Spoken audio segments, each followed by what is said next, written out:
नमस्कार, जय महाराष्ट्र.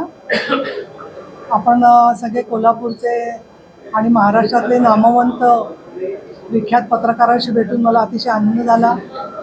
जवळजवळ गेल्या 25-30 वर्षामध्ये आणि त्याच्याही पूर्वी आपल्याबरोबर बरेचसे सुखदुःखाचे प्रसंग, खास करून बिंदू चौकामधली हिंदू हृदय सम्राट शिवसेना प्रमुख बाळासाहेब ठाकरे यांची सभा, अंबाबाईचं दर्शन वेळोवेळी घेतलेलं आणि त्याचबरोबर या अधिवेशनाच्या प्रमाणे इतर ठिकाणी महाराष्ट्रात जी अधिवेशनं झाली किंवा कार्यक्रम झाले, या सगळ्याचे आपण साक्षीदार आहात. शिवसेनेने एक ऐतिहासिक निर्णय घेतला.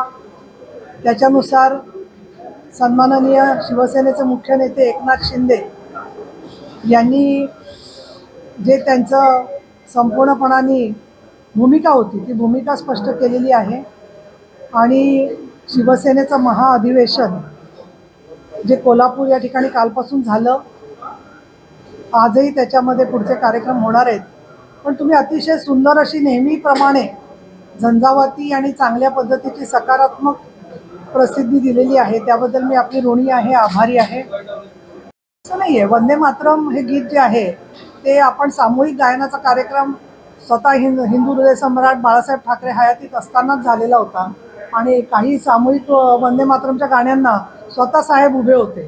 शेवटी वंदे मातरम हे गीत असलं तरीसुद्धा त्याच्यामधून भारत मातेच्या बद्दलची प्रतिज्ञाच आहे आणि त्याच्यामुळे आपण शपथ घेतो घेत नाही हे जे सगळं आपण बोलतोय, तर मग मोठ्या साहेबांनी स्वतः लोटांगण घातलं होतं ठाण्याच्या निवडणुकीमध्ये आणि जनतेला आश्वासित केलं होतं की मी ठाण्याचा महापौर आला तर विकासाला वाहून घेईन. स्वतः उद्धवजी ठाकरे यांनी लोटांगणं घातलेली आहे. त्यामुळे प्रतिज्ञा घालणं काय आणि जनता जनार्दनासमोर नमस्कार करणं काय, हा एक आदराचा, विश्वासाचा आणि आपला स्वतःचा संकल्प कायम आहे. हे स्वतःला आणि देवाला आणि जनतेला आणि देशाला सांगण्याचं माध्यम असतं. परंतु ज्यांनी स्वतःच मुळी हिंदुत्वाच्या रुळावरून भलत्याच यार्डामध्ये गाडी घातलेली आहे, त्यांना थोडंफार असं विस्मरण होणं हे काळाने दिलेलं उत्तर आहे असं मला वाटतं. नाही, जागा बदलली आहे किंवा नाही याच्याबद्दलची अधिकृत काय माहिती जी असेल ती त्या कार्यक्रमानंतरच त्याच्यावर भाष्य करणं योग्य राहील मला असं वाटतं. कारण त्याच्या संदर्भातलं माझ्याकडे औपचारिक पत्रक काय आलेलं नाही आहे आणि विधान परिषदेचे उपसभापती हे तपशील ठरवत नसतात.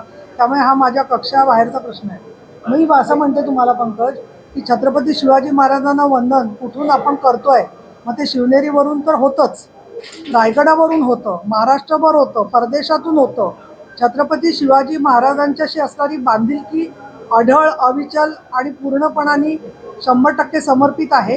त्यामुळे मला असं वाटतं की छोट्या काय झालं असेल बदल नाही, मी तपासून घेते, परंतु त्याच्यामुळे काही मुद्दाम बदल केला असेल असं मला वाटत नाही आहे. मराठा समाजाच्या आंदोलनाच्या संदर्भातला त्यांच्या मनात जो काही गैरसमज आहे तर तो 20 तारखेला अधिवेशन त्या विषयावरती ठेवलेलं आहे, तर त्याची बिझनेस सगळा 19ला समोर येईल, आता शनिवारीच येईल. त्यामुळे त्यांचे जे गैरसमज आहेत ते दूर होतील असं मला वाटतं. जे अभ्यासू नेते आहेत त्यामुळे त्यांनी बोललेल्या गोष्टींचा अभ्यास माझा होणं शक्य नाही आहे, त्यामुळे मी काही त्यांच्यावर भाष्य करणार नाही.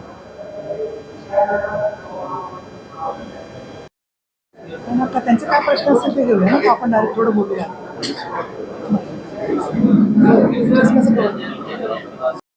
उत्तरं दिलेली आहेत. त्याचबरोबर महापालिका आयुक्त सन्माननीय मंजुलक्ष्मी ज्या वेळेला शासकीय विश्रामगृहावर माननीय मुख्यमंत्री एकनाथ शिंदे यांना भेटल्या त्यावेळेला मी तिथे होते. मुंबईमध्ये जशी स्वच्छता मोहीम डीप क्लीन नावाने हाती घेतलेली आहे, तशीच कोल्हापूरमध्ये स्वच्छतेची मोहीम घ्यावी. धुळीचं प्रमाण कमी होऊन प्रदूषण कमी होण्यासाठी महापालिकेने विशेष अशी पावलं उचलावी, अशा प्रकारच्या सूचना माझ्या समोरच महापालिका आयुक्तांना त्यांनी दिलेल्या आहेत. जिल्हा विशेषतः जे 2 बदल झालेले मी पाहते आणि ते म्हणजे मी स्वतःही, आपल्याला कल्पना आहे 22 वर्ष विधान परिषदेत आहे, परंतु जे सरकार 5 वर्ष असतं त्यांनी केलेले प्रकल्प त्याच 5 वर्षात पूर्ण व्हायला सुरुवात होते, असं फार कमी वेळात झालेलं आहे. दुर्दैवाने टीका करायची नाही, परंतु सुप्रमा होईपर्यंत 5-6 वर्ष जातात. काही रस्ते आजही आपण बघतो की 10-10, 20-20 वर्ष झालेले नसतात. परंतु पंतप्रधान नरेंद्र मोदी साहेबांनी, नितीन गडकरीजींनी आणि महाराष्ट्राचे पूर्वीचे मुख्यमंत्री देवेंद्र फडणवीस आणि आताचे विद्यमान मुख्यमंत्री एकनाथजी शिंदे यांच्या कारकिर्दीमध्ये अटल सेतू असेल किंवा मुंबई पुणे मार्गाचं विस्तारीकरण असेल, इतकंच नव्हे तर कोस्टल रोड असेल, वंदे भारतसारख्या ट्रेन्समध्ये सुधारणा होण्याच्या संदर्भात अजून काही कामं असतील, या बऱ्यापैकी त्याला चालना मिळालेली आहे. काल आपले धैर्यशील माने खासदार आणि मंडलिकजी खासदार यांच्या समवेत त्यांनी स्वतः भागवत कराडांच्याकडे मागणी केलेली आहे, रावसाहेब दानवेंकडे मागणी केलेली आहे की वंदे भारतसारखी ट्रेन कोल्हापूर ते मुंबईसुद्धा सुरू व्हावी आणि त्या दृष्टीने आम्हीसुद्धा प्रयत्नशील राहणार आहोत. आज कोल्हापूरला अंबाबाई मातेचं दर्शन घेतलं आणि त्यावेळेला मी प्रार्थना केलेली आहे की पंतप्रधान नरेंद्र मोदीजींना, NDAला, महायुतीला जोरदार असा पाठिंबा जनतेने द्यावा आणि महाराष्ट्रामध्ये सुद्धा परत हेच एकनाथजी शिंदे यांच्या नेतृत्वाखालचं सरकार निवडून यावं, या दृष्टिकोनातून आमची या अधिवेशनात पूर्णपणाने तयारी चाललेली आहे. तुम्ही पत्रकार आहात, अभ्यासक आहात, हा खड्डे हे आपले हळूहळू साथीदार झालेले आहेत जे जे प्रवास करतात त्यांना, पण त्याची तंत्रज्ञान बदलण्याच्या संदर्भात केंद्र सरकार आणि राज्य सरकारने विचार केलेला आहे. मुंबईचे खड्डे कायमस्वरूपी सुधारावे, तसं महाराष्ट्रात सुद्धा तंत्रज्ञानाचा उपयोग करून हे खड्डे सुधारण्यासाठी राज्याचे आणि केंद्राचे मंत्री प्रयत्न करत आहेत. परंतु ज्या प्रकारचा अतिवृष्टी, त्याच्यानंतर वाहतुकीची वर्दळ सगळी जी आहे, प्रदूषण असतं, याच्यामुळे काही प्रमाणामध्ये खड्डे होतात.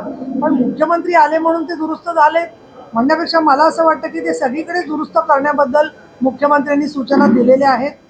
सार्वजनिक बांधकाम विभागाचे मंत्री रवींद्र चव्हाण यांचंही या विषयावर लक्ष असतं. आमच्या सभागृहात अनेक वेळेला 1 तासाच्या प्रश्नोत्तरामध्ये 20-20 मिनिटं या खड्ड्यांवरती चर्चा आणि विचारविनिमय सरकार काय तो प्रयत्न करतोय. पण एक मला तुमचा मुद्दा मान्य आहे की काही कंत्राटदार काम सदोष करत असतील आणि त्याच्यामुळे खड्डे जास्त होत आहेत असं दिसत असेल तर तुम्ही आमच्या ते निदर्शनाला आणा. त्याच्यावरती आम्ही आमच्या अधिवेशनामध्ये जे काही प्रस्ताव येतात सत्ताधारी पक्षाकडून किंवा विरोधी पक्षाकडून, त्याच्यामध्ये योग्य ती कारवाई आम्ही त्याच्यावरती करू. तर फार रस आहे राजकारणात. प्रत्येक गावागावाच्या पारापारावरती कोण कुठल्या पक्षात जाणार याची लोकच आधी चर्चा करतात आणि अंदाज बांधतायत. आमच्या अधिवेशनात तर मी बघते की आज अधिवेशनात काय झालं हे सगळ्या गावामध्ये तुमच्यामुळे चर्चा पोचते आणि लोक अतिशय राजकीयदृष्ट्या जागृत होत आहेत. हां, आता अपशब्द वापरणं वगैरे तुम्ही म्हणत असाल तर महाराष्ट्रात थोडंसं जेव्हा आपण शेवटी मराठी लोक आहोत तर जेव्हा वादविवाद होतात त्याला एकमेकावरती प्रखर टीका करणं ही मराठी संस्कृती आहे. आणि पूर्वी आचार्य अत्रे, भोपटकर, सेनापती बापट, स्वतः बाळासाहेब ठाकरे यांच्याबद्दल किंवा सखा पाटलांच्याबद्दल जी टीका झाली होती लोकांनी, की त्या सगळ्या मुद्द्यांवरती जर का आपण विचार केला, मला असं वाटतं की अशा पद्धतीने चुरस वाढली की लोक अधिक मतदानाला उतरतात. त्यामुळे मला असं आहे, फोडाफोडी आपण जो शब्द वापरतोय ना, तर स्वतः इंदिराजी गांधी यांना सुद्धा त्यांच्या पक्षाने काढून टाकलं होतं आणि नंतर लोकांनी जनादेश त्यांना दिला. जनता पार्टी एकत्र जयप्रकाश नारायण यांच्या नेतृत्वाखाली एकत्र आली त्यावेळेला सगळेच जण एकत्र झाले होते. समाजवादी, त्याच्यानंतर जयप्रकाश नारायण यांचे लोक आणि त्यावेळेचा जनसंघ. त्यामुळे राजकारणातलं स्थित्यंतर होत असतं. दुसरं कोणाला काय घेतलं आपण जे बोलतो आहे, तर आज आपण पाहतोय की जी माणसं महाविकास आघाडीबरोबर असताना गंगेप्रमाणे पवित्र होती तीच माणसं आमच्याकडे आली की अपवित्र कशी होत होतो.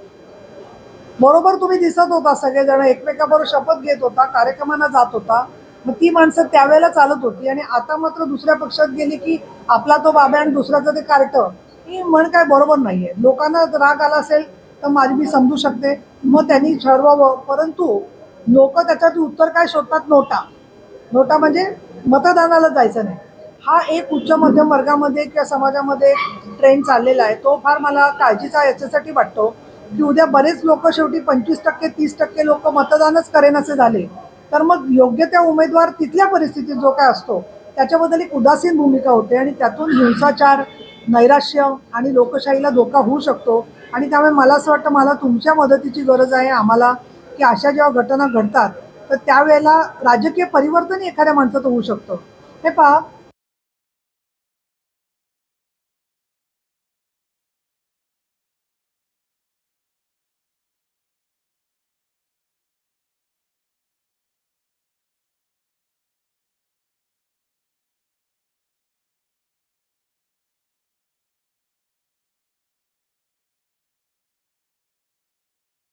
सरकार वचनबद्ध आहे आणि विशेष म्हणजे स्त्रिया ज्या प्रकाराने मिलेट असतील, वेगवेगळी उत्पादनं असतील, त्याच्यावरती काम करतायत ते जर का पाहिलं तर त्यांनी आता मायक्रो मायक्रो मायक्रो फक्त छोटे छोटे उद्योग करण्यापेक्षा मॅक्रो मोठ्या स्वरूपाचे उद्योग करावेत या दृष्टिकोनातून आमची झेप घ्यायचा इच्छा आहे, प्रयत्न आहे. विधान परिषदेचे उपसभापती या नात्याने आमचं विधिमंडळाचं काम जरी वेगळं असलं तरीसुद्धा सर्व मंत्र्यांच्या जी सकारात्मक चांगली कामं आहेत त्याला सहकार्य करण्याची माझी भूमिका असते. त्या दृष्टिकोनातून आपण मला इथे चांगलं महानगरपालिकाच्या निवडणुका असतील, राजेश क्षीरसागरांची निवडणूक असेल, धैर्यशील मानेंची निवडणूक असेल, मंडिकांची निवडणूक असेल, या सगळ्यामध्ये विजयाच्या क्षणी आणि कोल्हापूरच्या आंदोलनांच्या मध्ये सुद्धा आम्ही पूर्णपणाने कायम आपल्याला सहकार्य दिलेलं आहे. त्यामुळे ह्या महाधिवेशनाच्या मध्ये जे काही राजकीय प्रश्न आपण विचाराल त्याची पण काहींची मी उत्तर देईन. परंतु महिला सक्षमीकरण, सामाजिक न्याय, वयोश्री योजना